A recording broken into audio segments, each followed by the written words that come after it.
अस्सलाम वालेकुम स्टूडेंट्स। अच्छा देखिए, मैंने उर्दू की तो एक वीडियो पहले से बना दी थी, लेकिन काफ़ी बच्चे पूछ रहे थे कि सर प्री इंजीनियरिंग के लिए भी आप एक बता देंगे जो इम्पोर्टेंट है, क्योंकि वो कॉमर्स के लिए थे। तो मैंने कहा अच्छा चलें ठीक है, मैं बता देता हूँ आपको। तो अभी ये कि मैंने ये पेपर जो अभी ये लगाया हुआ ये है ये है कॉमर्स वालों का पेपर है। इसमें आप देख सकते हैं कि पैटर्न जो है वो जो दूसरा वाला हमारे पास पैटर्न आया था उसके जैसा बिल्कुल ये पैटर्न दिया है इन्होंने। ठीक है, हो सकता है कि फिर मरकज़ी ख्याल अभी फिर ना आए, तो ये है कि ख़ुलासा वगैरह तो आएगा। ये सब चीज़ें मैंने बता दी हैं। कॉमर्स का पेपर है, इसका सबसे पहला सवाल जो है हमारे पास शायरों का है। शायरों के मैंने कहा है आपको निशानी बता दी है, और आखिर में मैंने अपना जो इम्पोर्टेंट पेपर है वो भी लगा दिया है। पूरी वीडियो देखिएगा, इसमें आपको पता चल जाएगा कि पेपर में क्या आने वाला है इंशाल्लाह, जैसे पिछले पेपर्स में आपको पता चलता रहा है। तो ये कॉमर्स का पेपर है और इसमें हमको बहुत ही आसान पेपर था। ये काफ़ी चॉइस थी, ग्रामर वगैरह भी नहीं आई थी, क्योंकि जो पहला मॉडल पेपर आया था उसमें ग्रामर वगैरह भी थी, मरकज़ी ख़याल भी थे, लेकिन इसमें नहीं है, आप देख सकते हैं। और इसमें जो है नसर निगार और शायर भी एक साथ ही दे दिया था। जो हमारा पहला मॉडल पेपर था उसमें अलग अलग था, लेकिन इसमें जो था, जो सेकंड मॉडल पेपर आया था उसके हिसाब से पूरा पैटर्न आया था। तो बिल्कुल ये कि यही तर्ज के ऊपर अभी जो हमारा अगला पेपर कल है प्री इंजीनियरिंग वालों का, उनका भी सेम इसी तरीके से आएगा। ठीक है, तो इसी तरीके से आपको तैयारी करनी है। ठीक है, तो इसमें जो जो चीज़ें इंपॉर्टेंट हैं वो मैंने बता दी हैं। ये तो मैंने आपको पेपर कॉमर्स का दिखा दिया है, तो ये कि ताकि आपको इसको आसानी से आपको पता चल जाए कि क्या क्या चीज़ें हमारी जो थी वो कॉमर्स में इंपॉर्टेंट थी। और अल्हम्दुलिल्लाह कॉमर्स का पेपर जो बताया था वही पूरा आया था, क्योंकि उर्दू का पेपर अमूमन आसानी होता है। और आपको तो एडवांटेज इस चीज़ का है कि मॉडल पेपर आया हुआ है आपका, तो जिस साल मॉडल पेपर आता है उस साल बच्चों के लिए बहुत आसानी हो जाती है, क्योंकि बुक चेंज होती है।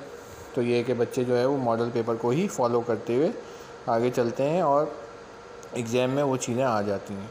ठीक है, तो ये है कि इंशाल्लाह ताला मैंने भी जो पेपर बनाया है वो इंशाल्लाह आपको पता चल जाएगा। अच्छा, ये एक और ये मॉडल पेपर ही है, इसको भी थोड़ा सा देख लें, ये इसकी ब्लैंक्स वगैरह, क्योंकि ये पहला मॉडल पेपर आया था तो इसको हमारे पास इसमें पूरी चीज़ें डिटेल में मौजूद थी, क्योंकि बुक चेंज हुई थी।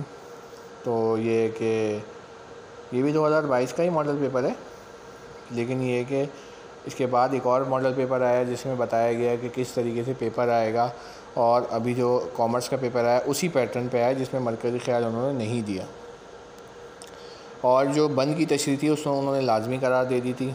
तो ये कि आपको बंद की तशरीह को लाजमी करना पड़ेगा, चॉइस में नहीं थी। ठीक है, तो मैंने बंद भी निकाल दिए हैं, मैंने बाकी चीज़ों का भी इसमें बता दिया है। तो इसी चीज़ को फॉलो करें, इंशाल्लाह ताला पेपर जो है वो सेम ही आएगा।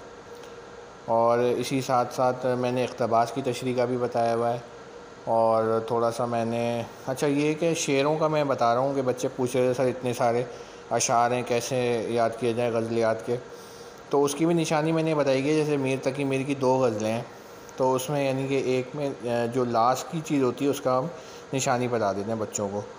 तो उससे हमको ये, जैसे अब ये आपके पास सामने आ रहा है कि हमें दो जो है ना, आपको 2 शेर की जो है वो तशरीह करनी है। अच्छा, तशरीह करने का तरीक़ेकार मैं बच्चों को बार बार बता रहा हूँ, इस पैटर्न पे आप लोग करेंगे तो इंशाल्लाह अच्छे मार्क्स आएंगे, क्योंकि चेकर जो होता है ना उनको अच्छी तरीके से पता होता है कि बच्चे ने किस हिसाब से किया, क्योंकि चीज़ें वही रिपीट हो रही है, लेकिन लिखने का तरीका जो है ना वो आपका अच्छा होगा, यूनिक होगा, तो आपको अच्छे मार्क्स मिल जाएंगे। जैसे सबसे पहले अगर हमारे पास नज़म है, जैसे हमारे पास गज़लियात हैं, तो उसमें सबसे पहले ऊपर जो है हमको लिखना है कि गज़ल हमें गज़ल के शायर का नाम लिखना है पहले।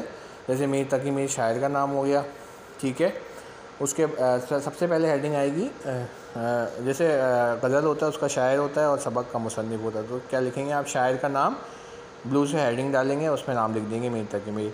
उसके बाद आप लिखेंगे हवाला में आपने पूरा हवाला लिख दिया कि ये गज़ल हमारी दरसी किताब से ली गई है जिसके शायर मीर तकी मीर है। ठीक है, इतना लिख दिया आपने। फिर उसके बाद मीर तकी मीर के बारे में भी आपको बताना है, तारुफ़ शायर, कि मीर तकी मीर कहाँ क्या था, उनकी शायरी किस टाइप की थी, उसके बारे में बता देना। ठीक है, अच्छा, इस पैटर्न में हमारे पास जो नसर निगार था और जो शायर था वो अलग अलग था, लेकिन 15-15 मार्क्स से। लेकिन पेपर के अंदर जो आया और जो पैटर्न के मुताबिक था वो 20 मार्क्स के दोनों मिला के दिए। ठीक है, तो आप किसी एक को भी प्रिपेयर कर लेंगे ना तो आपकी अच्छी तैयारी हो जाएगी। वैसे मीर तक की मीर ही इस बार का इम्पॉर्टेंट है, जो कि हमारा कॉमर्स में भी आ चुका है, लेकिन ये कि आप तैयारी करें इसकी। और जैसे मैंने 1-2 और भी बताएं, दर्ज बताएं, गालिब बताया, तो उसकी भी तैयारी कर लें। और अगर नसर निगार पे है तो अल्ताफ़ हुसैन हाली है, जैसे सर सैयद उनका इम्पॉर्टेंट था तो आ गया था, और हसरत मोहानी वगैरह, इसके बारे में भी मैंने पेपर जो अभी लास्ट में आप देखेंगे उसमें मैंने बता दिया है। ठीक है, तो ये कि पैटर्न चेंज नहीं होगा, पेपर इसी तरीके से आएगा कि अब ये कि जो जो इसमें मौजूद है हमारे पास, ये तो पुराना मॉडल पेपर है, इसके हिसाब से हमें पेपर नहीं आ रहा है, और आप इसको फॉलो नहीं करिएगा। जो अभी नया मॉडल पेपर है उसी को हमको देखना है और उसी हिसाब से हमको अच्छी तरीके से तैयारी करनी है। ठीक है, मैंने हर चीज़ को बता दिया है कि किस तरीके से कौन कौन सी चीज़ें आपको याद करनी है, ताकि ये कि आपको कोई परेशानी ना हो। और लिखने का तरीका मैं आपको बता चुका हूँ कि बंद को इस तरह लिखना है। अब जैसे अगर आपका खुलासा आप लिख रहे हैं तो खुलासे में सबसे पहले हेडिंग आएगी सबक का नाम। ठीक है, उसके बाद आएगा मुसन्निफ़ का नाम, उसके बाद आप लिखेंगे हवाला, फिर लिखेंगे मुसन्निफ़, तारुफ़ मुसन्निफ़। ठीक है, इस तरीके से चलेंगे। अच्छा, ये पेपर आ गया मेरा, आप देख लें। और पेपर के अंदर मैंने हर किसी के सब चीज़ों के बारे में बता दिए कि तशरीहात कौन कौन से चैप्टर। अच्छा, चैप्टर की तशरीहात में भी पैटर्न आपको यही लिखना है, पहले सबक का नाम, उसके बाद अच्छा खुलासे में अगर किसी से माखज़ है ना खुलासा, तो उसमें माखज़ की भी हेडिंग डाल के लिख देंगे कि ये माखज़ यानी कहीं से लिया गया, किसी नज़म से, किसी जगह से उसको वो किया गया। तो इसमें से देख सकते हैं आप, इसके अंदर हमारे पास जो इम्पोर्टेंट, मैंने मरकज़ी ख़याल भी लिख दिए हैं, लेकिन ये कि मरकज़ी ख़याल में इतना जो है वो अभी पैटर्न में भी मौजूद नहीं है। तो ये कि वो 1-2 लोग कह रहे थे कि गलती हो गई बोर्ड से कि वो नहीं आएगा, वो आ जाएगा, मरकज़ी ख़याल आएंगे इस बार। तो मुझे नहीं लगता कि वो आएंगे मरकज़ी ख़याल, क्योंकि बोर्ड के पैटर्न जो है वो सेकंड पैटर्न के मुताबिक ही आया है। तो हो सकता है कि मरकज़ी ख़याल ना आए, लेकिन फिर भी मैंने इसमें दे दिया है।